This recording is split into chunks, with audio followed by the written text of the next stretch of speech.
I mean, at minimum, without any reason necessary, you should be raising every year. At minimum. At minimum. Hello, hairdressers. I'm Sid Charisse. And I'm David Bosher. You're listening to Destroy the Hairdresser, the podcast. A one-on-one coaching company for hairdressers by hairdressers. By now, our listeners know that we recommend that salons go cashless. And with Aura Salonware, you can now accept only the payments you want. Aura Salonware is an integrated point of sale that accepts both card present and card not present payments. That means cards can be kept on file and clients can use ExpressPay to get through checkout in seconds. We also coach salons to go gratuity-free, and Aura allows you to hide the gratuity line for those using this method of business. With Aura Salonware, you can future-proof your salon with technology.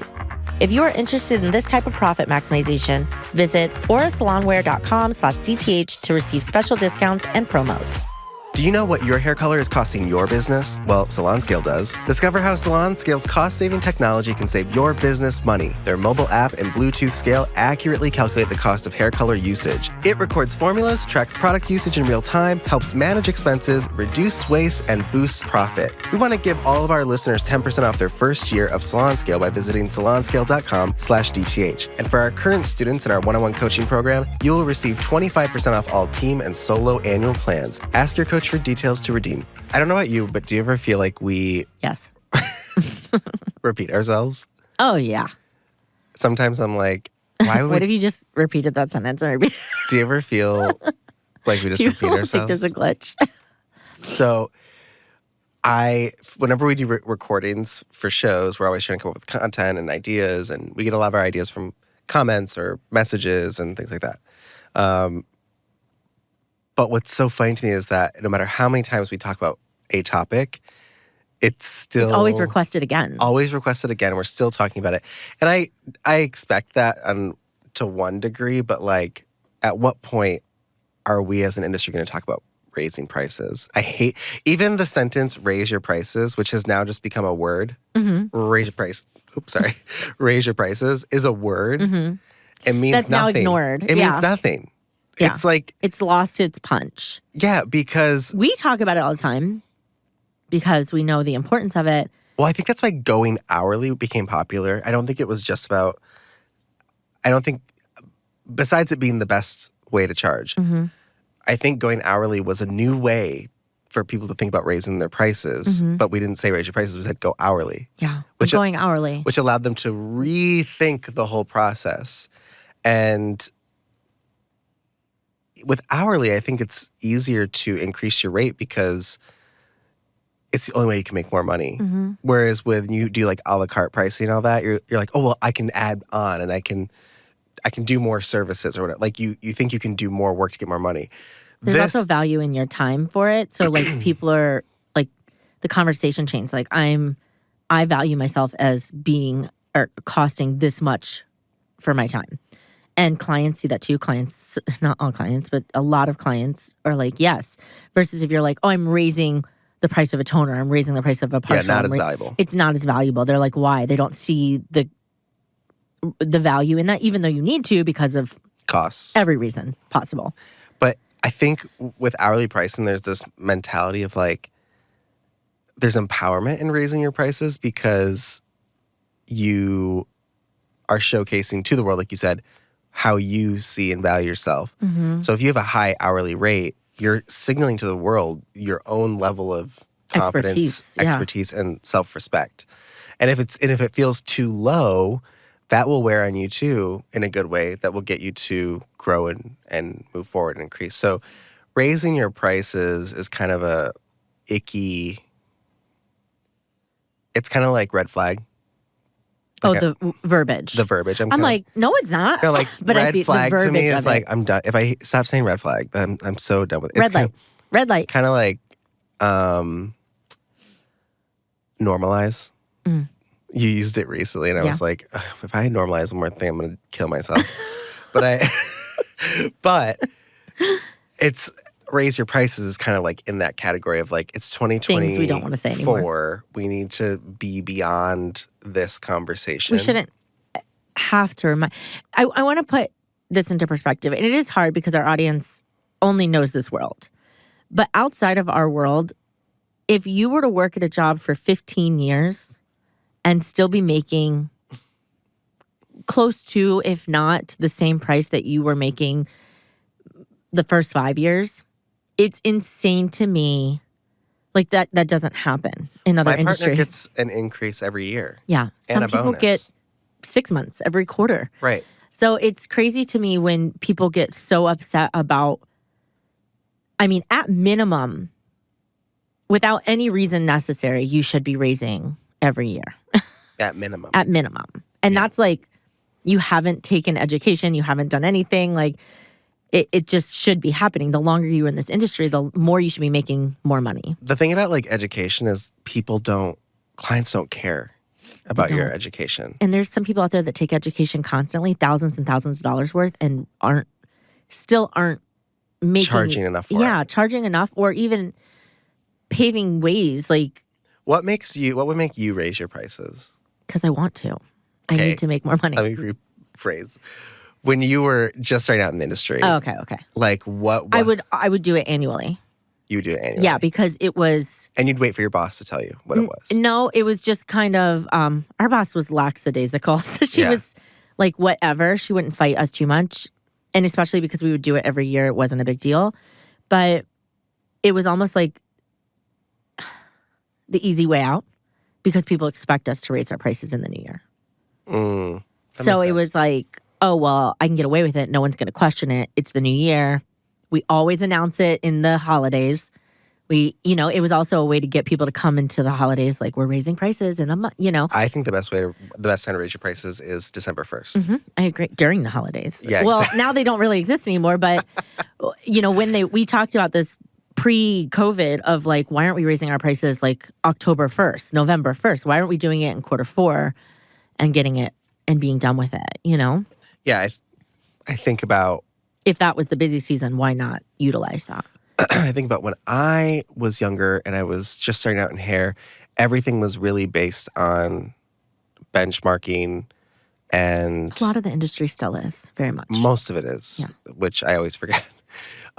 Which can be stifling. Yeah, and I don't know, I remember like, did I sell enough retail? Did I do this so I could charge more? Yeah. And it really gets exhausting. And if people are, and I always say this, if you wonder why people are going to salon suites and not working commission salons, it's because of all this old school shit that doesn't make sense. Well, majority of the benchmarks are they always lead back to retail. Always. Because they were created by retail companies. Of course. There's only one benchmark that we at Destroy the Hairdresser look at. I wish we had like a group of people who'd be like, what is it? And they're like...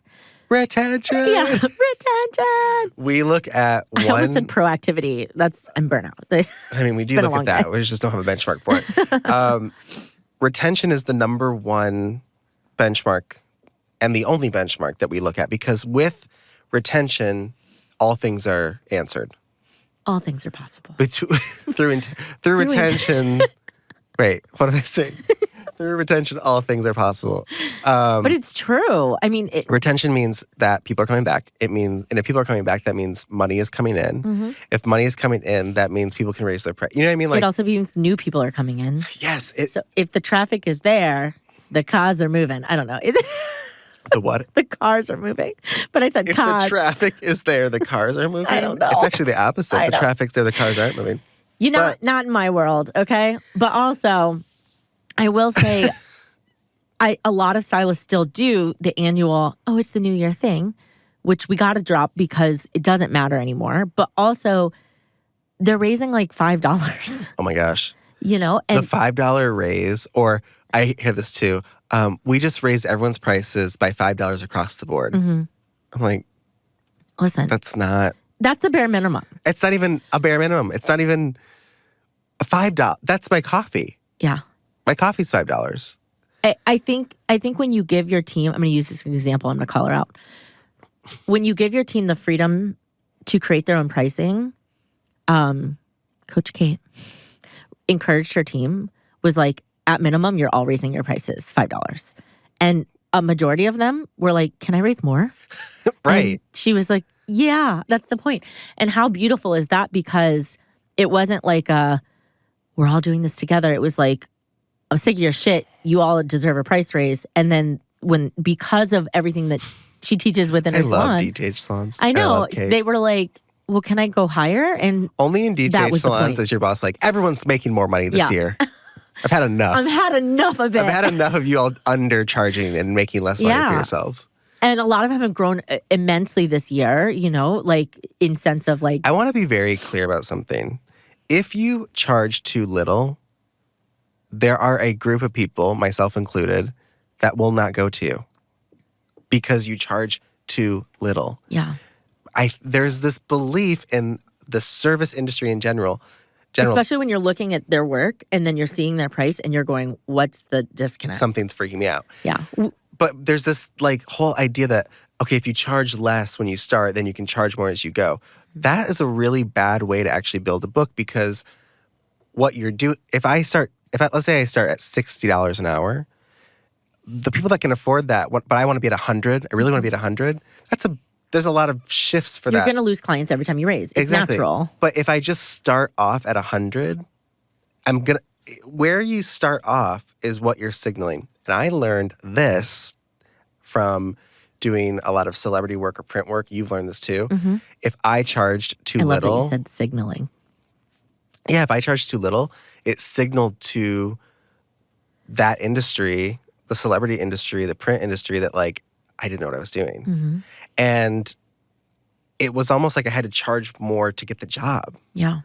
And so there's something about that that's true as well in the salon that, yes, it's scary to charge more because you feel like people can't afford you, but it is not true. People can afford you. Mm-hmm.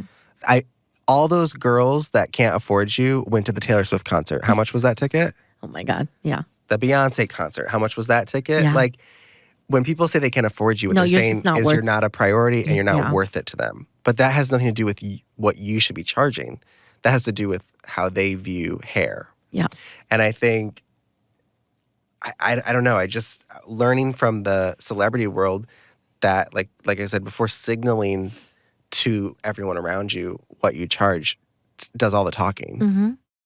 And now a word from our sponsors. We are proud to introduce you to Hair Story. Hair Story is known for their clean and safe ingredients, but did you know that they have one of the best affiliate programs on the market? You can earn 25% on all sales when your clients use your custom Hair Story link, plus receive money on your purchases made by hairdressers you refer. For clients, they will receive 15% off their first purchase using your link. Need back bar? No problem. As a Hair Story Pro, you will unlock generous back bar pricing. Ready to try New Wash for free? Visit hairstory.com/DTH to get pro access today. We have spent the last year working with our amazing partners at CTX to bring you Hairdresser Healthcare. We at Destroy the Hairdresser, in a groundbreaking collaboration with health industry veterans, are bringing our listeners health plans that cover every professional in the beauty industry. This includes individuals, teams, and families. We are currently in the process of insuring thousands of beauty professionals in all 50 states. Healthcare benefits are now open, and guess what? There's no enrollment deadline. Sign up during any month of the year and gain health benefits quickly. Get your name on the list by visiting destroythehairdresser.com/hairdresser healthcare. So all those people out there that are like, I'm going to charge, $75 an hour, but I'm going to do a lot of marketing. But you have to understand that you're marketing $75 an hour to people that might be like, that's not a lot. Or they're like, this is perfect. Right. And then you realize, I'm still not making enough. Right. My overhead is through the roof. I am breaking even. I need to raise. Like, I can't pay my taxes. I can't tell you how many students I've talked to were like, I can't pay my taxes.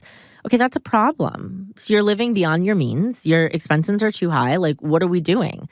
When I hear people charging $25 for a haircut, and they're commission stylists. I'm like, do you make $1? Like, I don't know. I'm like, what do you take home? And there are salons out there that are charging this, and their biggest excuse is usually, well, we're a small location. town. Mm-hmm. Yeah, that's not an excuse. Mm-mm. You don't have to be outrageously expensive, but $25 in 2024? Yeah. Oh my, it's not sustainable. It's not sustainable, and it's not livable, and it's not, even after a commission, they're not even making People spend more on a wage. bottle of wine. Mm-hmm. And I don't know.